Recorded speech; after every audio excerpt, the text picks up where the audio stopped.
What is up, guys? It is that time of year again. It's one of the only videos I tend to make nowadays, but we're talking top 10 of 2017. 2017 was a better year for movies, for sure. I have more than 4 on my list this year. I actually have 10 of them this year. If you follow Chilling with Chase, the podcast I have on Podbean, iTunes, and soon to come YouTube, then you might have already heard my picks. So, yeah, let's just get started for those of you who don't follow my podcast, but should.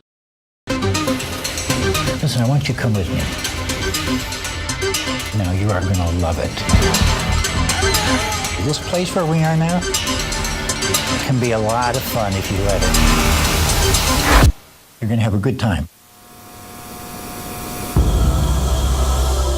I always like movies that make you try to sympathize with a scumbag. I think they're always super interesting, and Good Time to me fit that bill pretty well. Robert Pattinson absolutely murdered it here. He played such a despicable person, yet you kind of liked watching him. To me, what makes a movie worthy of being on a list like this is if it has scenes that you could remember.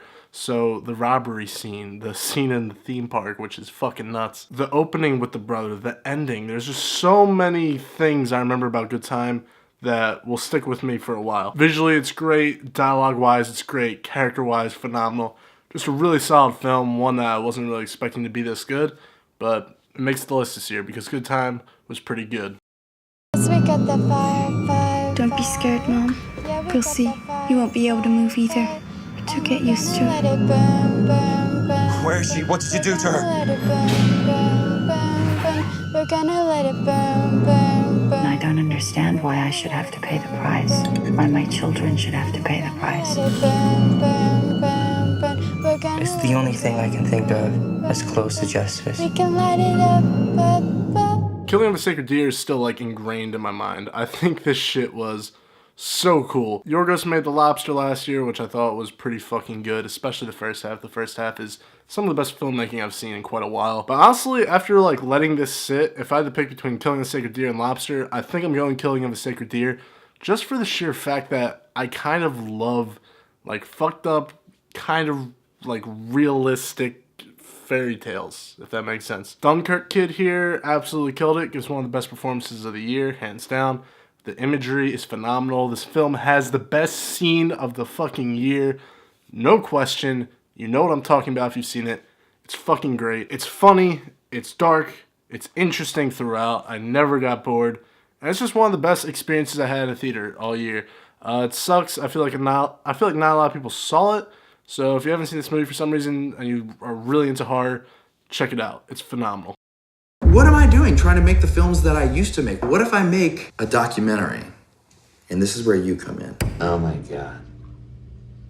This is gonna be a good day. I'm very excited about it, okay?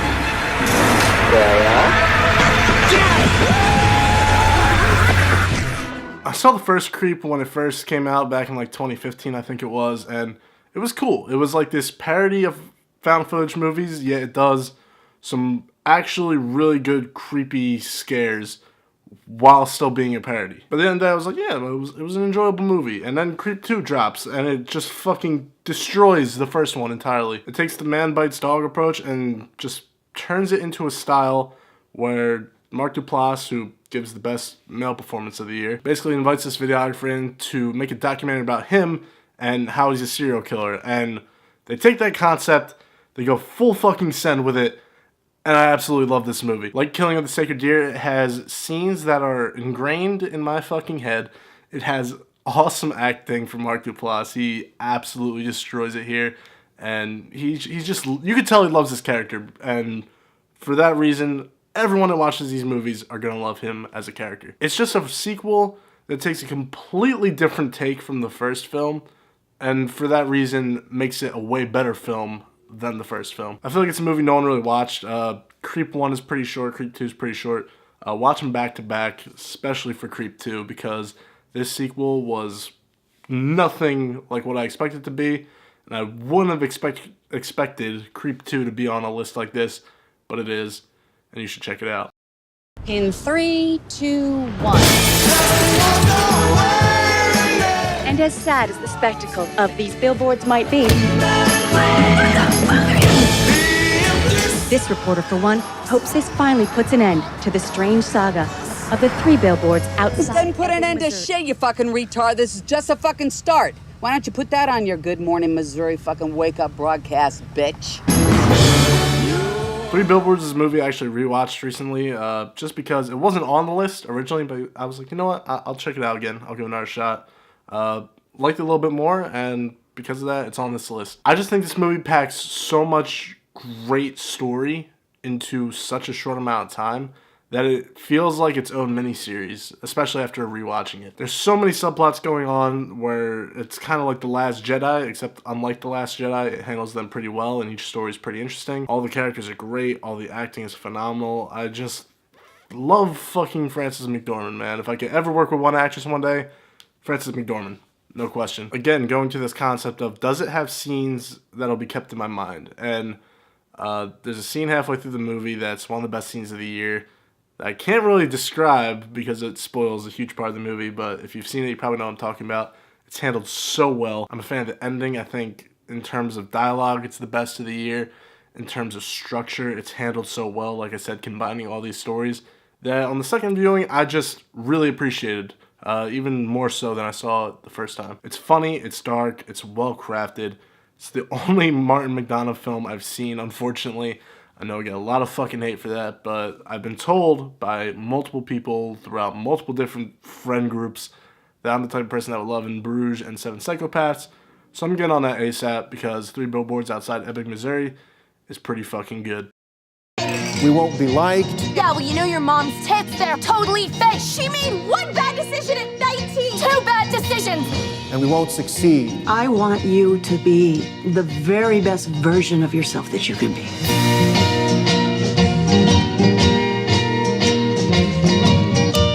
What if this is the best version?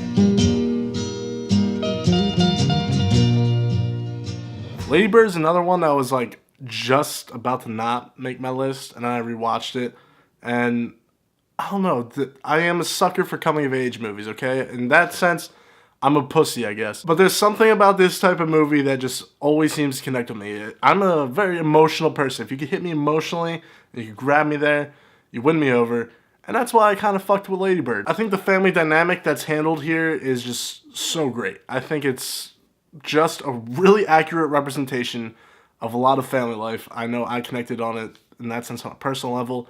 Someone that's been through Catholic school, like that entire system for pretty much most of my life. It is depicted so fucking perfectly, and there's so many little things that Greta Gerwig gets right in that environment that I just really appreciate it. It's a film, I feel like as time goes on, like maybe in 2 or 3 years, this would be higher up on the list because there might be more things I really connect with, but as of right now, it's pretty fucking good. It's my number 6 of the year.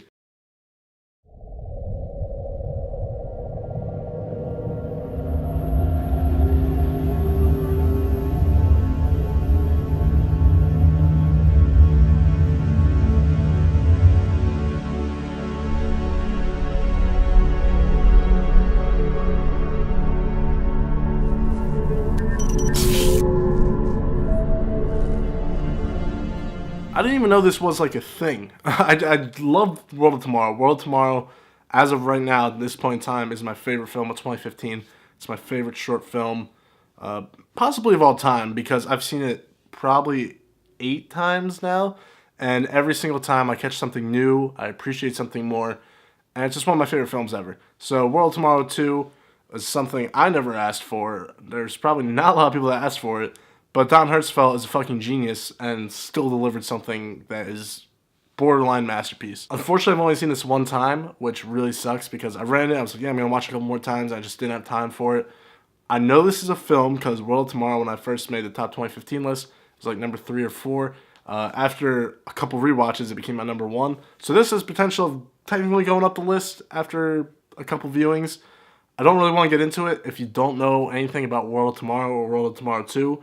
But I think they pack so much more content and so many more themes in these. The first one's like 17 minutes, this one's like 23, I think, somewhere around there. But they pack so much in that isn't even remotely touched upon in pretty much 99% of modern feature films. They're funny, they're thought-provoking, they're cute at points. I just adore these films.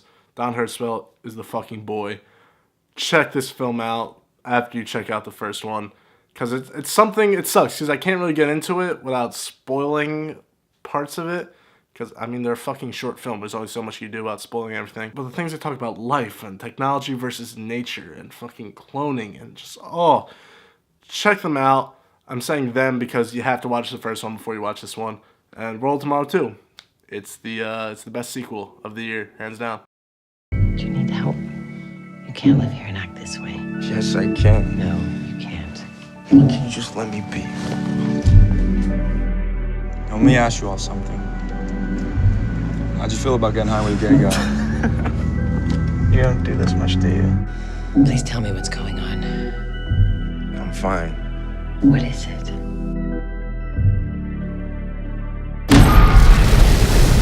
I knew jack shit about beach rats before going into it. I just knew it was revolving around the beach, and I'm a New Jersey kid, so scumbags around the beach, it tends to be something I'd kind of be interested in, I guess. So then I turn it on, and within 30 seconds, I recognize that this is an entirely different film from what I expected it to be. And from that point on, I was just enthralled with it. I think it's the best LGBT movie besides Moonlight. They're basically on par for me. I have to rewatch Moonlight in full. But Beach Rats is a fucking phenomenal piece of filmmaking. It just feels so authentic. The character has so much compelling conflict in so many different ways. He's a super layered character. Like I said, the beach rats themselves are real beach rats. Like they cast real beach rats. That's should be a necessity to most movies, but not everyone tends to do it these days. It's a slow film. It's a pretty quiet film, but I think that quietness is a true reflection of the character. I watched it twice within a day just because I was just so mesmerized with it. It's a film that pretty much anyone can make. It's super low budget, and I tend to have kind of like a sympathetic vibe with it, I guess, with any movie like that. If you can make a great piece of filmmaking on such a low budget, you win in my book, because it's such an impressive. Eliza Hittman absolutely killed it. I think she absolutely deserves to have her movie in my top 5 of the year, hands down. If you haven't seen Beach Rats yet, it's the most slept on film of the year, hands down most underrated film of the year.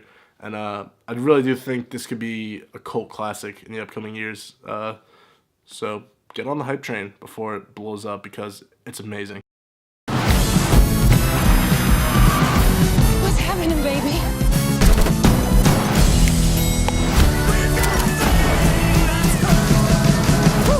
That's some Oscar shit right there.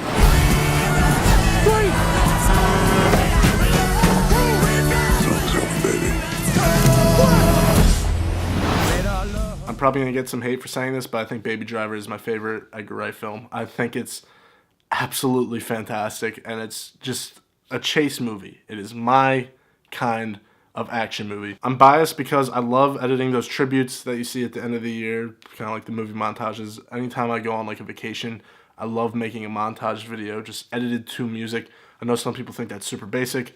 I don't give a fuck. I absolutely love making stuff like that, and Edgar Wright basically took that editing format and he applied it to a feature-length action film that involves car chases, just action scenes. The editing is so on point. The direction it took from Edgar Wright to know every single beat that was going to be hit in the editing room is super impressive. Everyone does a good job acting. It's nothing like mind-blowing in terms of character or anything like that. They're all pretty basic. But at the same time, that's all I needed. If this is considered like a superhero type of movie, then it's the best superhero movie I've seen probably since The Dark Knight. The shit is phenomenal. Absolutely loved it. I bought it on Blu-ray. I don't buy anything on Blu-ray. And to me, this is why I have so much high expectations for like summer action movies, because Baby Driver is the standard. It's a phenomenal piece of filmmaking, especially action summer fun, which those kinds of movies seem to not make it on my list anymore, which really suck. But Baby Driver proves we still have some talent out there, and it's my number 3 for a reason. You're weekend sailors, not the bloody Navy. You should be at home. There's no hiding from this, son. We have a job to do. Turn it around! We shall fight on the beaches. We shall fight on the landing grounds. We shall never surrender. We shall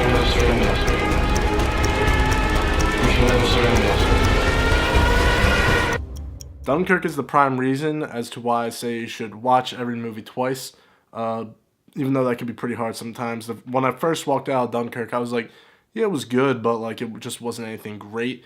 Then I went in the next day in IMAX, and it blew my fucking mind. This is the best IMAX experience you could possibly ask for, and I know this movie is almost at number 2 just for the experience, but at the same time, I've seen it on my normal TV. I still think it's a phenomenal piece of filmmaking. So I'm going to keep it there because it's great. The sound design is some of the best I've ever heard in my entire life. They make World War II sound and feel like World War II, which a lot of movies tend to fail to actually do. The practical effects are amazing. Hans Zimmer's score is phenomenal. You're just in this constant like state of excited dread is the only way to describe it. And I saw it 3 times in theaters, twice in IMAX, once at home. So I've seen it a total of pretty much 4 times now. And I fucking love it. Christopher Nolan, I know he gets hate because he's the popular director. He's cool to hate on. But I fucking love his movies. I think this dude still knows what he's doing. He's still on his just pace of making great films. And Dunkirk is no exception. I thought it was phenomenal. If it ever comes back to IMAX and you didn't experience it in IMAX, you have to hop on that shit because it will just blow you away. So Dunkirk is my number 2 of 2017.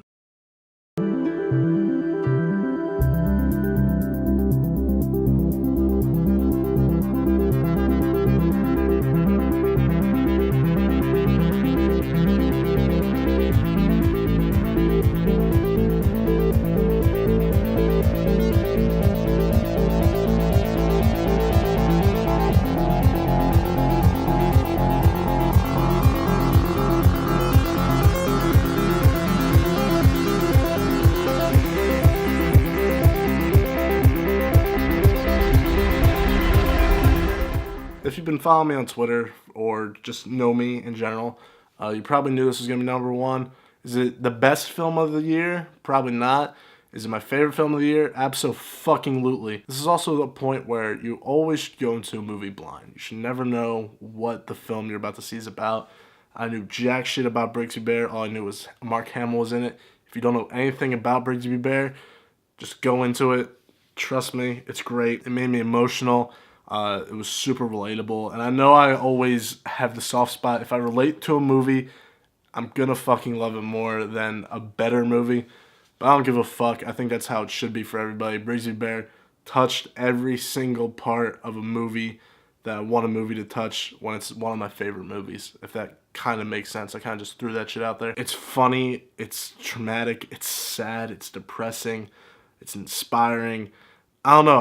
I own it, I guess, like Baby Driver, so I guess that means something. It's just a favorite film of all time. It really is one of those movies where I'm going to be watching it every 6 to 7 to 8 months. Like, it's just one of those movies where if I have a bad day, I could throw on, and it's going to be a good day all of a sudden. That, to me, is what Brigsby Bear is. It was always going to be my favorite film of 2017 once I walked out of the theater for the first time. It's just stuck with me. I just love everything about it. To me, it will always be my favorite film of 2017. And yeah, that's my top 10 of 2017. Took a while to get out. I wanted to watch a couple more movies, but it would have gone to the point where you would have been waiting till like April or even May. So that's my top 10. Stick around for more videos coming soon. Currently working on 2. Actually, no, I'm currently working on 3 that I plan to get out pretty soon. Check out the Chilling with Chase podcast, link below. And yeah, I think that's it. Yo, Rex, did you make that new intro yet? Intro? What fucking intro? You didn't tell me shit. My bad.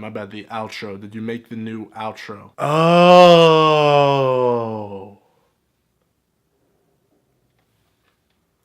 Yeah, about that, Rex. I'm gonna